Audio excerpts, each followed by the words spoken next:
Olá, pessoal, tudo bem com vocês? Eu me chamo Mirtes Nunes e sou professora do SESI Pernambuco. E hoje eu vim aqui para conversar com vocês sobre literatura. O nosso assunto de hoje é pré-modernismo, tá bom? Vou aqui compartilhar minha tela com vocês, para a gente começar então a falar sobre esse movimento que foi um movimento muito importante dentro da nossa literatura, tá bom?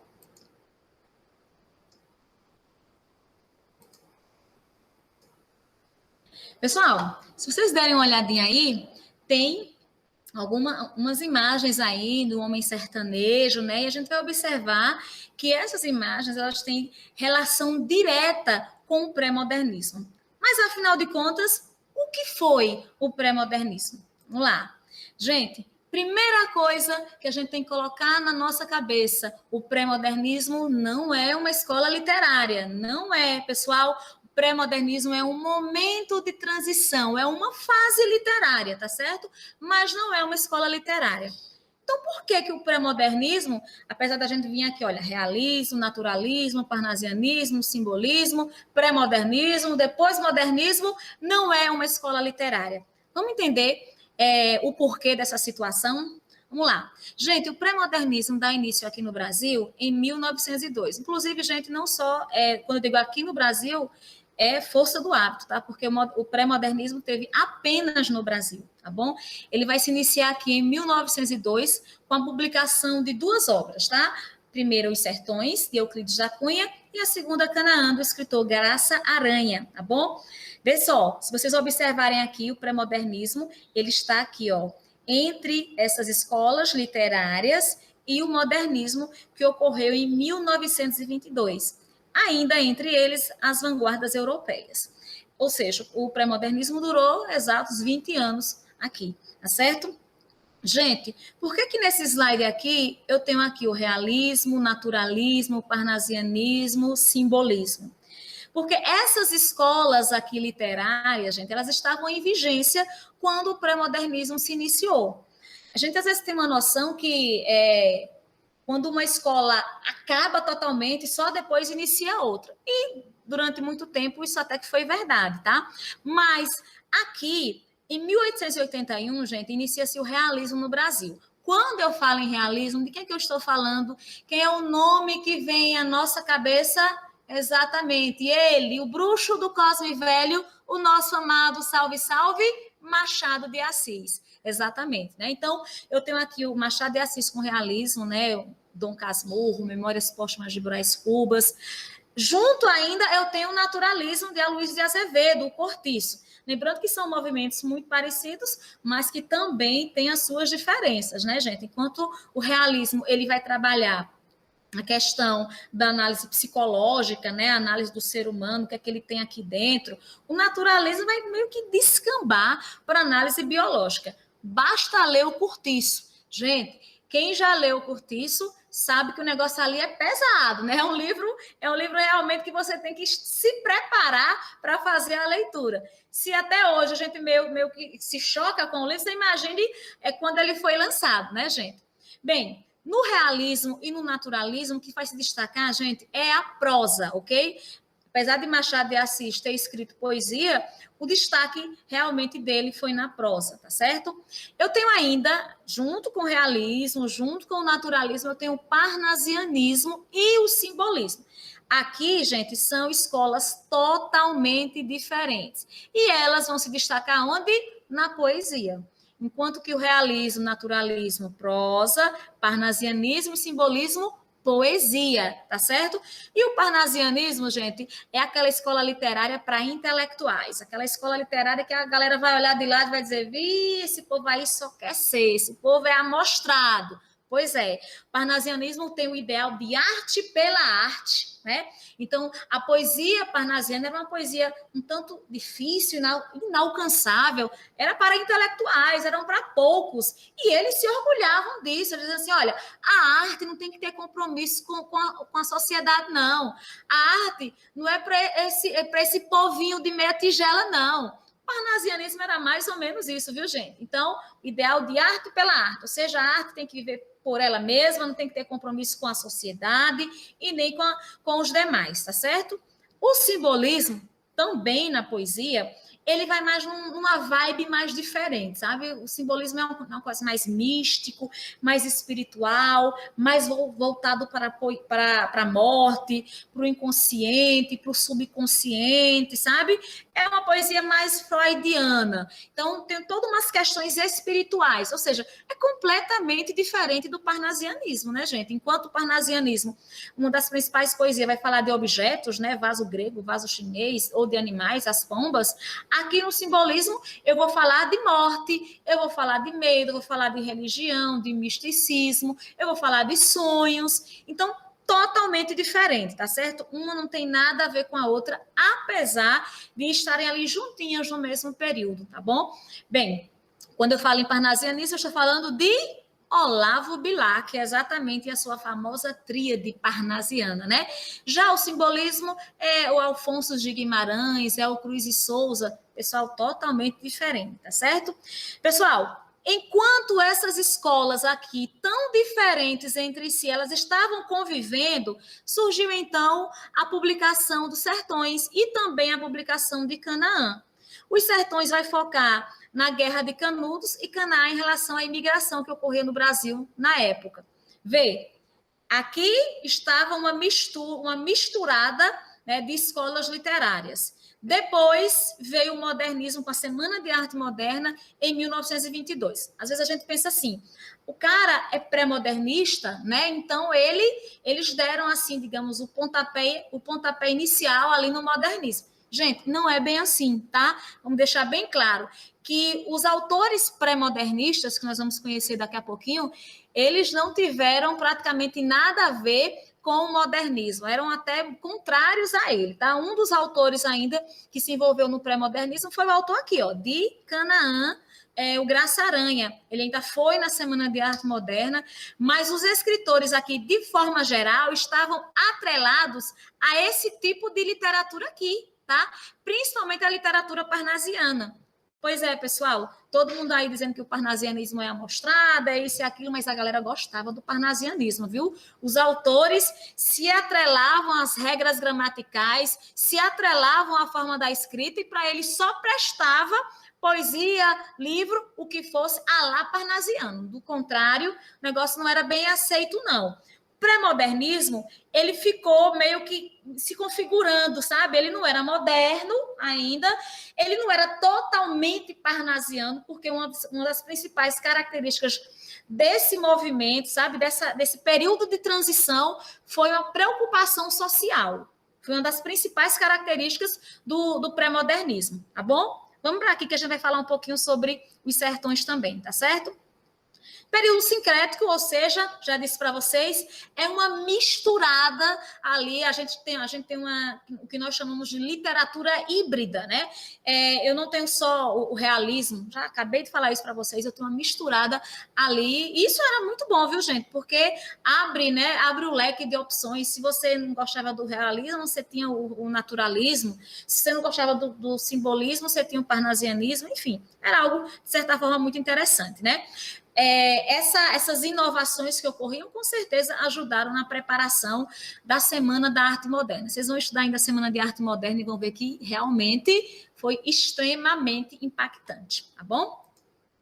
Bem, aqui vocês estão vendo, gente, alguns autores, tá, desse período sincrético, ou seja, desse período que mistura muitos elementos. Gente, para ser escola literária, eu tenho que ter autores e obras que comungam do mesmo ideal, que comungam da mesma ideia.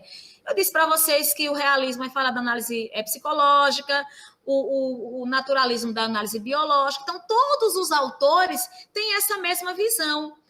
O pré-modernismo não se encaixa nisso daqui, porque eu tenho autores falando de situações diferentes. Apesar de, em algum momento, eles se juntarem, eles vão falar sobre o quê? Sobre o Brasil, sobre o que estava acontecendo no Brasil. O pré-modernismo é uma crítica à sociedade brasileira. Isso aí é um ponto, pronto. É o que eles têm em comum. Mas eles vão agora se espalhar ao redor do Brasil e falar de cada situação de forma específica, tá bom? Mas vejam aí que eu tenho, olha essa misturada, erudição conservadora, regionalismo minucioso, literatura popular e suburbana, proposta modernizadora, manifestações polêmicas, erudições assombrosas, poesia escatológica.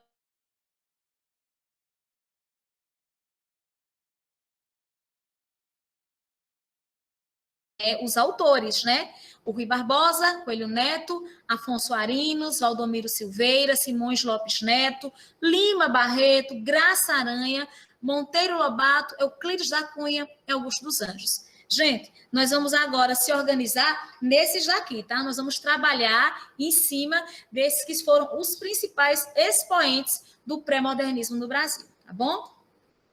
Gente, olha aqui algumas características gerais, tá certo?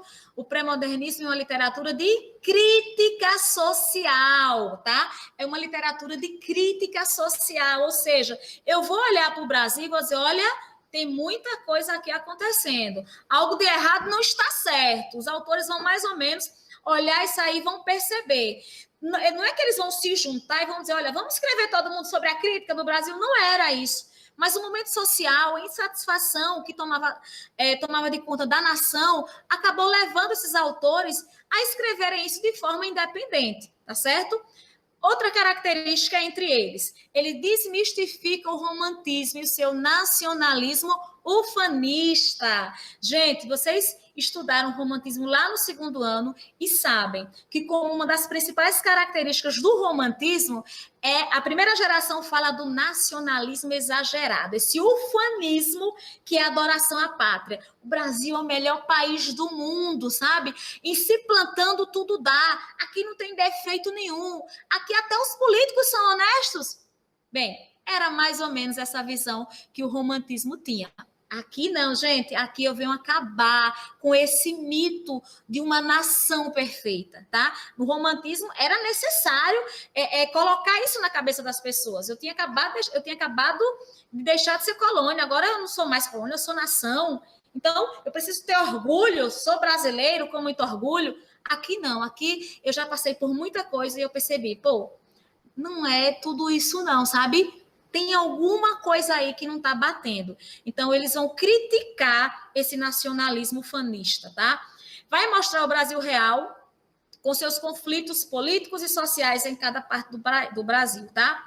Então, eles vão utilizar para isso numa substituição de um nacionalismo ufanista para um nacionalismo crítico amargo. Gente, eles vão de um ponto a outro, viu? Sabe aquela coisa do, eu amo meu país, aqui nada presta. Foi mais ou menos isso que os caras fizeram, sabe? Eles tinham uma visão crítica. Professor, então eles não gostavam do Brasil. Não era isso, gente, sabe? Mas eles tinham aquela visão de que tem muita coisa errada, sabe? Muita coisa precisa mudar. Eles tinham essa visão. Olha essa poesia aí do Drummond. Precisamos descobrir o Brasil escondido atrás das florestas, com a água dos rios no meio. O Brasil está dormindo, coitado. Ou seja, só se via o Brasil do Rio de Janeiro, de São Paulo e o restante. Então, o pré-modernismo, por isso que ele foi, gente, tão importante, sabe, dentro da nossa literatura. Então, que Brasil é este? É o Brasil desigual, tá? E Euclides da Cunha, sabe, ele que escreveu Os Sertões, a gente vai trabalhar daqui a pouquinho Os Sertões, Euclides da Cunha, ele trabalhava esse tipo de Brasil, sabe? Por um lado, um Brasil urbano, civilizado, politizado, refinado, sabe? A política do café com leite, Rio de Janeiro, São Paulo, Minas Gerais, a todo vapor. E o Nordeste, nós aqui, abandonado, sabe? Um Brasil anacrônico, brutalizado, fanatizado. E aí ele vai observar quem? A quem é que ele vai falar sobre isso? Vai falar sobre a Guerra de Canudos. De que ele vai falar, né? Ele vai falar sobre a Guerra de Canudos. É o tema dele. E aí, ele vai trabalhar, gente, Os Sertões, tá? Os Sertões, que deu início em 1902 ao pré-modernismo, gente, é a obra-prima do Euclides da Cunha. O que é que fala Os Sertões? Vou baixar só um pouquinho o slide aqui e vou colocar para vocês o vídeo, para vocês entenderem. Um vídeo rapidão, mas que vale a pena, tá, gente?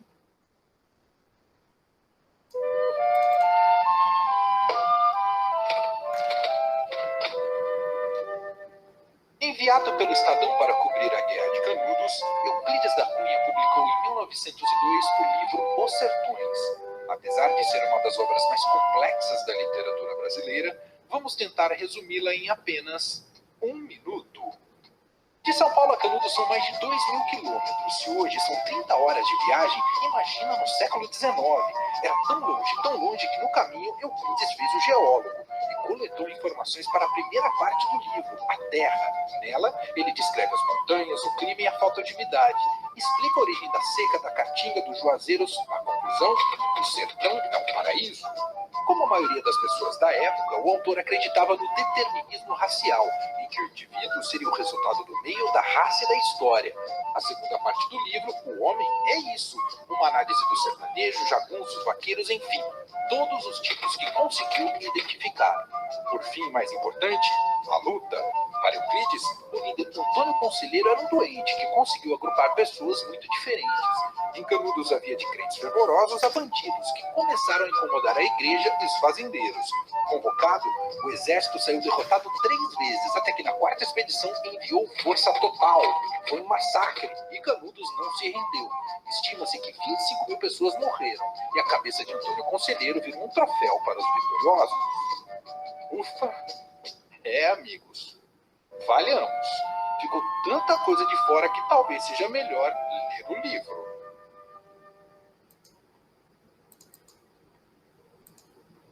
Pois é, pessoal, e foi só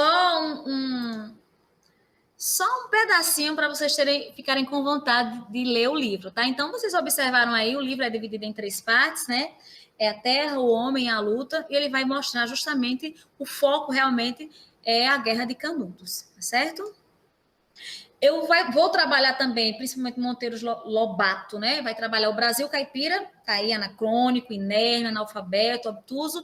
E as principais obras do Monteiro Lobato, gente, Urupês, falando sobre o Jeca Tatu e Cidades Mortas. Às vezes a gente lembra do Monteiro Lobato como o Sítio do Pica-Pau Amarelo. Pois é. E, de fato, ele teve, assim, ele que trouxe a literatura infantil ao Brasil, né? Só que aqui, ele de infantil e de vovozinho, ele não tem nada, tá, pessoal? Não tem absolutamente nada. O Monteiro Lobato era um cara muito polêmico, adorava polemizar, tá? E aí, ele olhava para essa galera aqui que trabalhava no campo, chamava meio de preguiçoso, do Jeca Tatu, né? Obtuso, seja atrasado, mas aí no livro, ele consegue colocar as dificuldades que essas pessoas também passam, tá? Ele é realmente um escritor de peso, Monteiro Lobato, mas aqui no pré-modernismo, ele não se destaca pelo Sítio do Pica-Pau Amarelo, não, tá, gente? E as obras que ele fez em relação ligadas a esse tema. Aqui, o tema é o Brasil Caipira, que ficou com o Monteiro Lobato, tá bom? E aqui eu tenho, gente, o meu autor, vou confessar, tá? Eu vou confessar que eu tenho uma queda aqui pelo Lima Barreto. Não dá para fugir disso daí, não, tá? Sou arriada pelo Lima Barreto. Mas calma, eu vou explicar o porquê, o motivo. Gente, Lima Barreto, ele trabalhou sobre um lado social que até então ninguém dava ousadia, ou seja, um lado marginalizado, tá certo? Ele falava sobre o negro, ele falava sobre o funcionário público. Funcionário público, hoje está todo mundo aí se matando para fazer um concurso e ser funcionário público. Pois é, mas nessa época não era assim não, tá? Funcionário público era olhado de lado, ninguém gostava e ainda tido como pobres coitados, tá certo? E ele ainda falava sobre os alcoólatras. Por que ele ia falar sobre tudo isso? Qual era a cena, as cenas, né? Qual era o pano de fundo que o Lima Barreto utilizava? Aqui, ó, o subúrbio do Rio de Janeiro.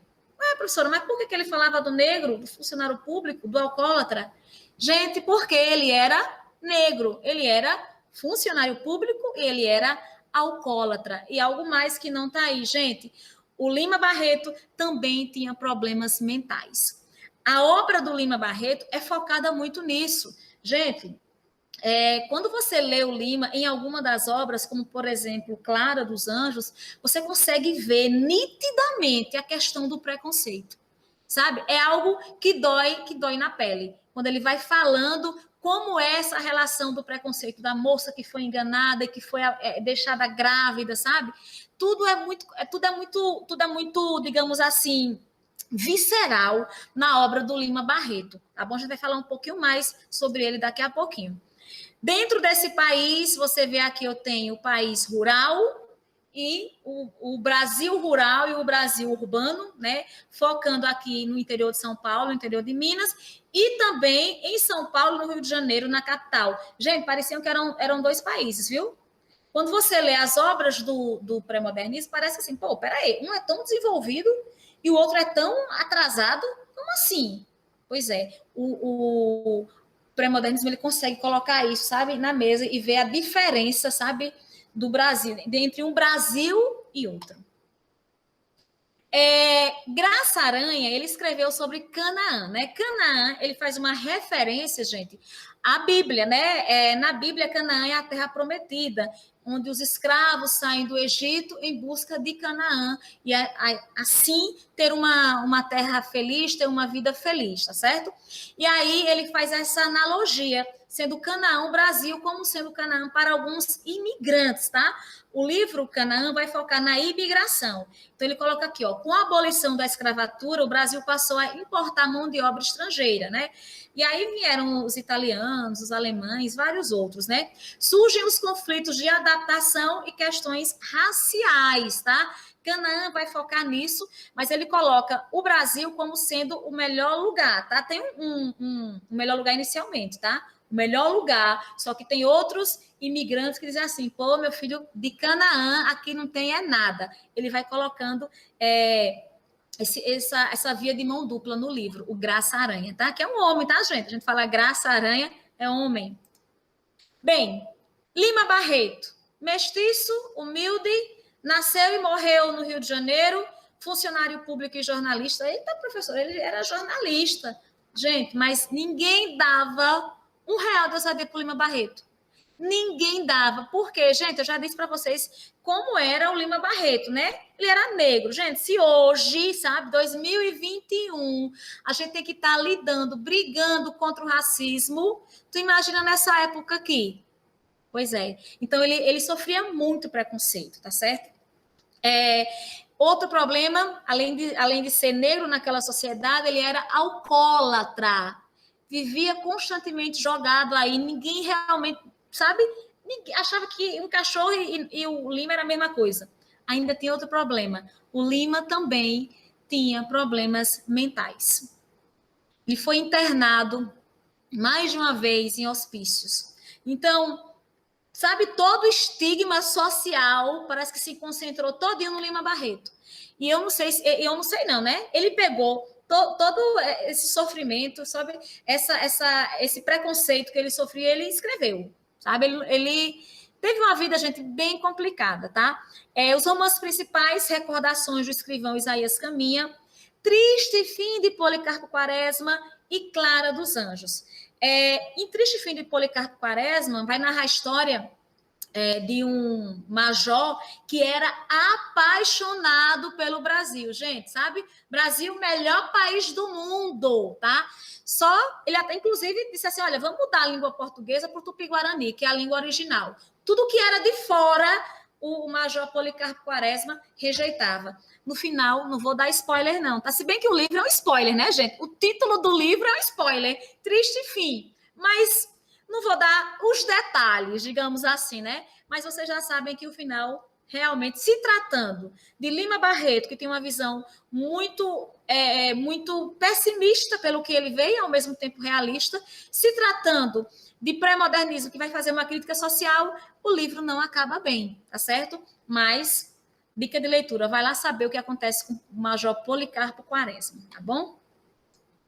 Euclides da Cunha escreveu lá Os Sertões, acabamos de ver um pouquinho sobre os sertões, era engenheiro, era militar, era jornalista, né, do sul do país e veio para a Bahia cobrir a Guerra de Canudos e acabou escrevendo o livro. Tem umas obras aqui, Os Sertões, Peru versus Bolívia, Contrastes e Confrontos, A Margem da História, mas realmente a obra que se destacou foi essa daqui, ó, Os Sertões, tá? Euclides da Cunha, gente, infelizmente teve assim como o Lima, tá? O Lima acabou morrendo, assim, sabe, aos 41 anos de idade, no sanatório, alcoólatra, tido como doido, sabe? Ninguém deu nada pelo Lima Barreto. O Euclides, ele já era mais assim, ele era mais respeitado, até pelo fato dele ser militar, tá? Então, ele era respeitado. Mas acabou sendo assassinado quando voltou da Guerra de Canudos. Lá, vamos deixar bem claro, ele era jornalista, ele estava cumprindo o papel de jornalista, é tanto que ele escreveu Os Sertões. Mas, ao retornar, a esposa estava tendo um caso com um colega, né? Colega, muito amigo, e ele foi tomar satisfação com esse muito amigo, ele quis lavar a honra e ele acabou morto nesse confronto com esse colega aí. Inclusive, gente, um colega que chama Dilermano, a família até hoje faz livro, diz que a história não foi essa que eu estou contando aqui para vocês, não, tá? Que a história foi outra. Mas eu vou contar numa visão literária, é isso daqui. Mas vamos pesquisar um pouquinho, porque tem um monte de informação aí, tem umas tretas aí com Euclides, com Dilermano. Dá lá uma olhadinha que vocês vão gostar de algumas situações que a história apresenta, tá bom? Monteiro Lobato, o nosso vovozinho, sabe aquele vovozinho que todo mundo queria? Não, eu não queria.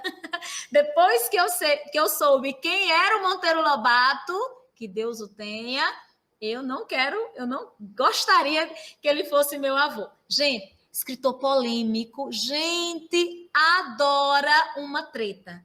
Sabe, ele não pode ver uma treta que ele está dentro. Não tem nada a ver com ele, mas ele quer estar dentro. Então, olha, ele criticava o atraso do país e se colocou contra o modernismo, né? Criticar o atraso do país, todo mundo criticava. Não era só o Monteiro Lobato, não. Também não vamos né, chutar cachorro morto, não. Isso era a questão do pré-modernismo, né? Se colocou contra o modernismo. Aí o negócio pegou. Gente, tem uma autora, uma artista plástica chamada Anita Malfatti. Vocês vão estudar também sobre ela. Já devem conhecer algumas obras da Anita. E ele odiou as obras da Anitta, achou as obras horríveis, sabe? E se achou no direito de publicar. Ele tinha jornais que ela era estrábica, cega, que não enxergava direito, que não sabia nada. Detonou com a obra da Anita Malfatti, tá, gente? Então, tinha nada a ver com ele, viu? Mas ele se colocou lá e detonou. Criticado por preconceito. Gente, vocês receberam a maletinha do projeto do SES, não foi do projeto de leitura? E aí tem as obras do Monteiro Lobato que são incríveis, né? A gente vai ter que engolir a seco, viu?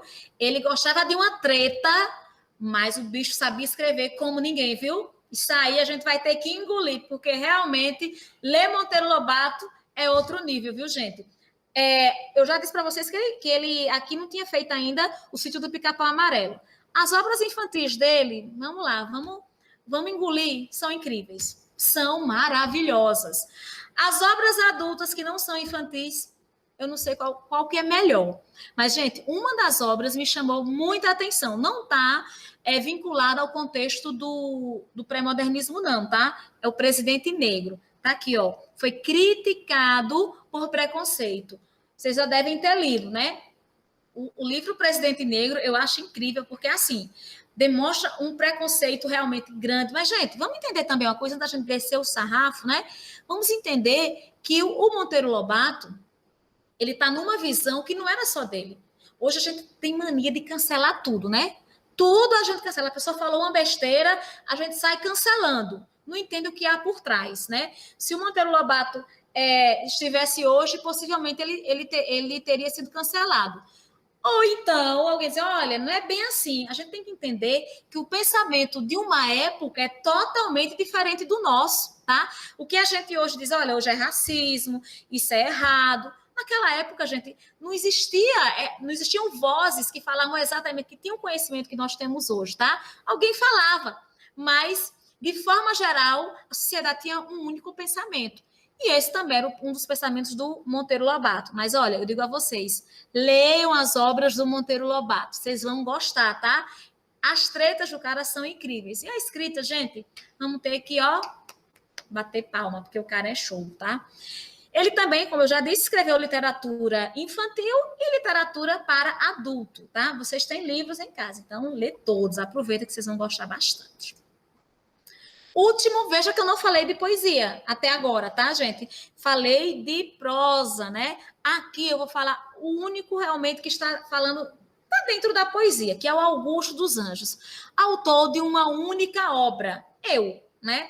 E aí, gente, o Augusto dos Anjos, ele está meio que misturado. Lembra que aqui o pré-modernismo, ele está ali entre as escolas literárias anteriores, né, e o modernismo. Ele está ali entre uma coisa e outra, só que ele não foi modernista. Ele ia cá, ia lá, mas rompeu definitivamente, não tem nada a ver com o modernismo, tá?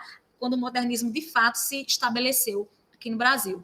Então, o Augusto dos Anjos, ele tem aqui, ó, um sincretismo, ou seja, uma mistura. Ele é parnasiano, ele é naturalista, ele é simbolista. Por isso que ele é um poeta tão diferenciado. Daqui a pouquinho a gente vai ler uma poesia dele para fazer uma atividade. O Augusto dos Anjos falava de uma poesia mais científica. Alguns diziam que ele era antipoeta, tá? Porque assim, enquanto que a poesia fala dos sentimentos, do amor, das coisas belas da vida, o Augusto dos Anjos não estava, não. Ele dizia, eu vou pegar a pior parte da vida, também não teve uma vida boa, não teve uma vida fácil, e vou falar linguagem quase médica, tá? Você vai observar que a linguagem do Augusto dos Anjos é uma linguagem, gente, quase médica mesmo, tá? Cheia de ciência, por isso que tá aqui, ó, o naturalismo presente, linguagem parnasiana, que é uma linguagem mais polida, né, um tanto mais complicada de se entender, e simbolista, tá? Falando em relação que é a morte, ao sonho. Então, a poesia do Augusto dos Anjos é uma mistura de tudo isso. Por isso que ele realmente é incrível, tá bom? Eu vou trabalhar agora algumas atividades com vocês e a gente vai ler uma das poesias do Augusto dos Anjos, tá bom? Vou baixar aqui o slide para trocar e vocês vão observar aqui uma poesia, as questões, gente, de Enem e SSA, tá certo? Ó, a primeira aqui, essa aqui também foi da Universidade Federal, né? Fragmentos de Triste Fim de Policarpo Quaresma. Policarpo era patriota. Desde moço, aí pelos 20 anos, o amor da pátria tomou o todo inteiro. Não foi o amor comum, paurador e vazio. Foi um sentimento sério, grave e absorvente. O que o patriotismo fez pensar foi no conhecimento inteiro do Brasil. Não se sabia bem onde nascera, mas não fora de certo em São Paulo, nem no Rio Grande do Sul, nem no Pará. Errava quem quisesse encontrar nele qualquer regionalismo. Quaresma era, antes de tudo, brasileiro. Percebe aqui, gente, olha, patriota, desde moço, amor pelo Brasil. Isso aqui era para mostrar, para criticar, tá? O quanto lá no fundo, não quero dar spoiler, né, gente? Mas enfim, que tudo isso não valeu a pena. Então vamos aqui. Este fragmento de Triste Fim de Policarpo Quaresma ilustra uma das características mais marcantes do pré-modernismo. Gente, toda vez que nós formos analisar questões como essa, questões relacionadas a vestibulares, Enem, SSA, presta bastante atenção no enunciado, tá? Este fragmento de Triste Fim ilustra uma das características mais marcantes do pré-modernismo, ou seja, você tem que saber as características do pré-modernismo para identificá-las no texto, no excerto que eu acabei de ler. Então, vamos lá. Quais são essas características, né? Letra A, desejo de compreender a complexa realidade nacional, nacionalismo ufanista e exagerado, herdado do romantismo, resgate de padrões estéticos e metafísicos do simbolismo, nacionalismo utópico e exagerado, herdado do parnasianismo, subjetivismo poético, tão bem representado pelo protagonista. Vamos lá. Alguns a gente já pode estar tirando de cara, né? Subjetivismo poético, gente, é um deles. Eu não tenho essa característica dentro do pré-modernismo, né? Essa questão de subjetivismo está muito mais ligada ao romantismo, mas não no pré-modernismo, né? Nacionalismo utópico e exagerado, herdado do parnasianismo, esse não era o foco do parnasianismo, né? Lembra lá da arte pela arte? Resgate de padrões estéticos e metafísicos do simbolismo. Não tem nada de metafísico, né? Nada de sobrenatural, espiritual, nem no pré-modernismo, nem no trecho lido, né? Nacionalismo ufanista e exagerado, herdado do romantismo. Nesse texto, eu tenho, não é? nesse texto eu tenho esse nacionalismo, essa vontade de conhecer o Brasil. Mas ele diz assim, ó, ilustra uma das características mais marcantes do pré-modernismo. Eu tenho essa característica aqui no texto, eu tenho. Mas é característica do pré-modernismo? Não é. Então, letra A, desejo de compreender a complexa realidade nacional. Tá bom? Vamos para a próxima.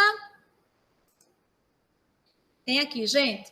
Aí ele diz o seguinte, para responder à questão, leia o fragmento do conto Negrinha, de Monteiro Lobato. Gente, quem não leu esse livro, lê, tá? É um livro, assim, que mexe com a gente. Vocês vão ver esse trechozinho e realmente é um conto daqueles que você, sabe, que vai falar, que vai mexer com você. Vamos ler esse trechozinho aqui. Negrinha era uma pobre órfã de 7 anos. Preta?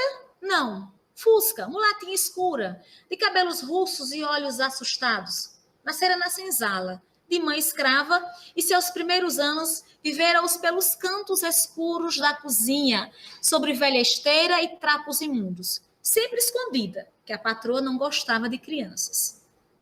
Tem um trechozinho aqui, e tudo se esvaiu em trevas. Depois, vala comum.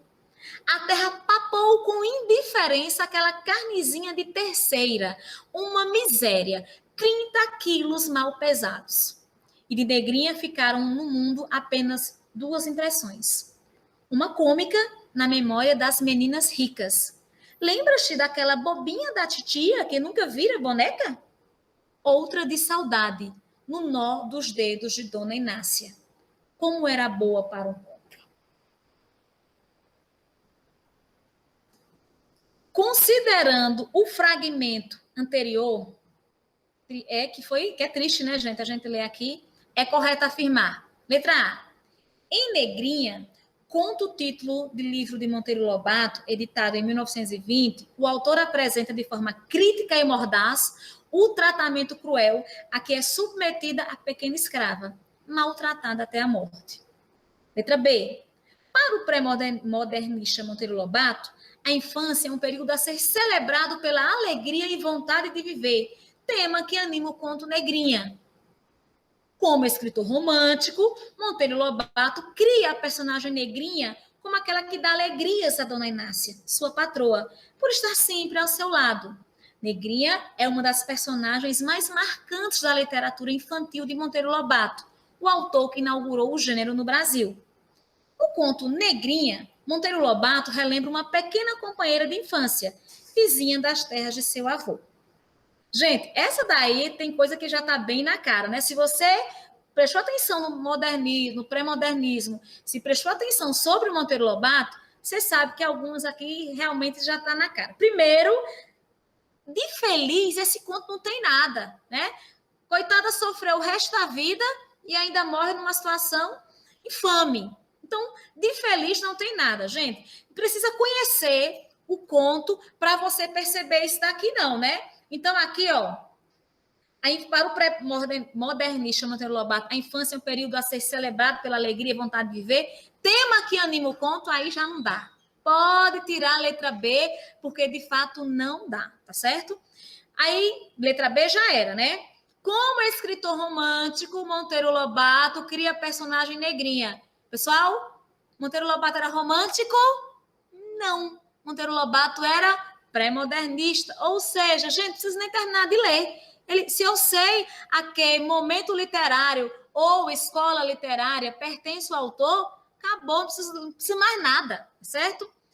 Negrinha é uma das personagens mais marcantes da literatura infantil de Monteiro Lobato, o autor que inaugurou o gênero no Brasil. Aí, se você não estiver atento, não conhecer sobre o pré-modernismo, você vai acabar escorregando nessa daqui. Porque, gente, de fato, ele inaugurou o gênero da literatura infantil no Brasil. Ou seja, eu tenho uma questão com meia verdade, né? Agora, quando eu digo assim, uma das personagens mais marcantes da literatura infantil, aí o erro existe, né? Não é da literatura infantil, não. Negrinha foi para a literatura adulta, né? No conto Negrinha, Monteiro Lobato relembra uma pequena companheira de infância, vizinha das terras de seu avô. Não é, no texto não fica claro, mas essa também não é não é a resposta correta. Obviamente, ficou aqui a letra A, em negrinha, conta o título de livro de Monteiro Lobato, editado em 1920, e o autor apresenta de forma crítica e mordaz o tratamento cruel a que é submetida a pequena escrava, maltratada até a morte. E aí, obviamente, a alternativa A, tá bom? Pessoal, espero que vocês tenham gostado, espero que vocês tenham entendido, aprendido o conteúdo. Para mim foi um grande prazer estar aqui com vocês, tá certo? Um grande beijo, obrigada e até a próxima, pessoal. Tchau, tchau.